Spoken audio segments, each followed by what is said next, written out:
నమస్కారం. ఇంటర్వ్యూకి వెళ్ళినప్పుడు మనల్ని ఒక ప్రశ్న తెగ ఇబ్బంది పెడుతుంది. మీ జీవితంలో మీరు సాధించిన గొప్ప విజయం ఏంటి?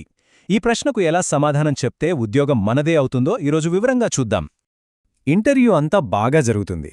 మన అనుభవం, మన నైపుణ్యాల గురించి చక్కగా చెప్తాం.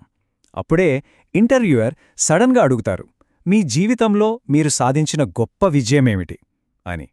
ఆ క్షణంలో ఏం చెప్పాలో తెలియక మనలో చాలామంది తడబడతారు. చాలా కామన్ ఇది కదా. అయితే దీనికి సమాధానం చెప్పడమనేది ఒక నైపుణ్యమనమాట. దీన్ని ఎవరైనా ఈజీగా నేర్చుకోవచ్చు. సరైన సమాధానం ఎలా ఇవ్వాలో తెలుసుకోవడానికి ముందుగా ఒక చెడు ఉదాహరణ చూద్దాం. ఎందుకంటే తప్పుల నుంచే కదా మనం ఎక్కువగా నేర్చుకుంటాం. ఇప్పుడు మనం అలెగ్జాండర్ అనే ఒక అభ్యర్థి కథను చూద్దాం. తన ఇంటర్వ్యూలో ఈ ప్రశ్నకు అతను మొదట ఎలా ఫెయిల్ అయ్యాడో చూస్తే మనం ఏం చేయకూడదో మనకు స్పష్టంగా అర్థమవుతుంది. ఇంటర్వ్యూయర్ ప్రశ్న అడగ్గానే అలెగ్జాండర్ ఏం చెప్పాడో తెలుసా? ఒక పుస్తకం గురించి మాట్లాడటం మొదలుపెట్టాడు. వినడానికి కొంచెం వింతగా ఉంది కదూ. సరే, అతను తన సమాధానాన్ని ఎలా ముందుకు తీసుకెళ్లాడో చూద్దాం.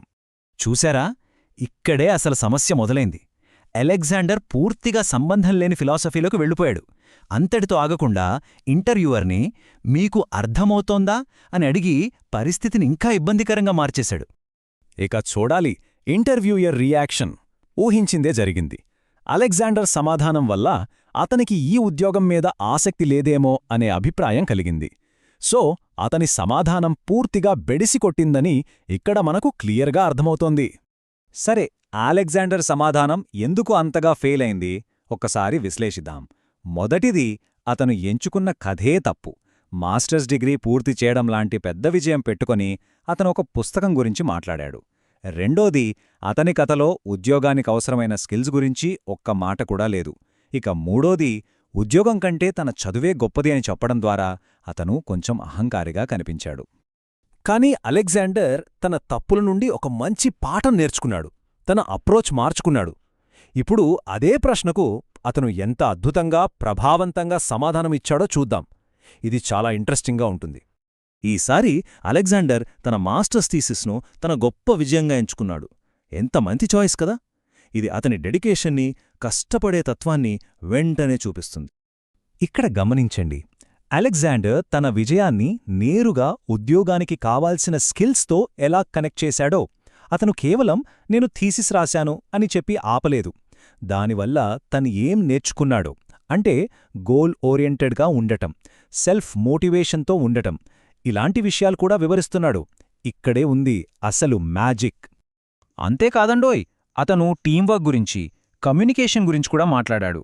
ఏ ఆఫీస్లోనైనా ఇవి చాలా చాలా ముఖ్యమైన స్కిల్స్. ఇదే అతన్ని ఒక మంచి టీం ప్లేయర్గా చూపిస్తుంది.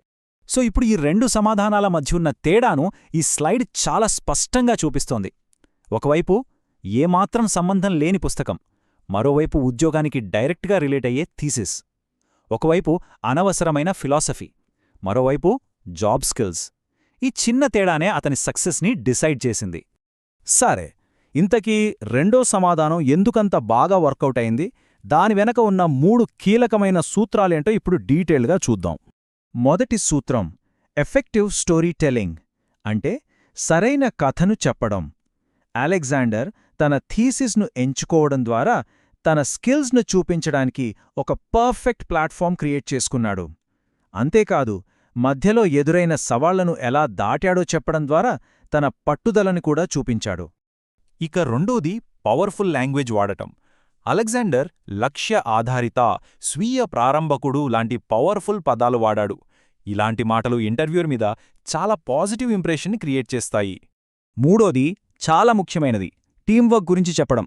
సలహాదారులతో, కమిటీతో కలిసి పనిచేశానని చెప్పడం ద్వారా అతను వేరే వాళ్లతో బాగా కలిసి పనిచేయగలడని ప్రూవ్ చేసుకున్నాడు. ఇతరుల ఫీడ్బ్యాక్ని పాజిటివ్గా తీసుకోవడం అనేది చాలా మంచి క్వాలిటీ. దాన్ని కూడా అతనిక్కడ హైలైట్ చేశాడు.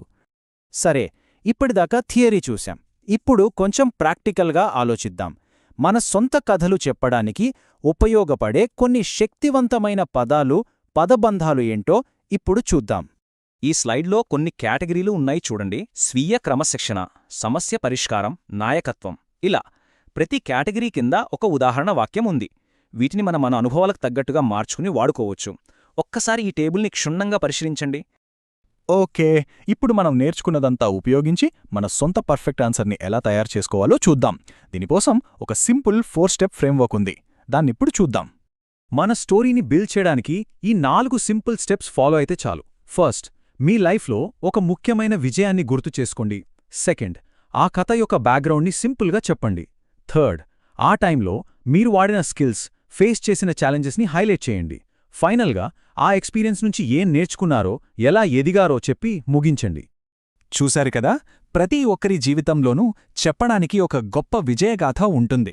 ఇక్కడ ముఖ్యమైన విషయమేంటంటే, దానిని ఆ ఉద్యోగానికి కావలసిన స్కిల్స్తో ఎలా కనెక్ట్ చేసి చెబుతున్నామనేదే.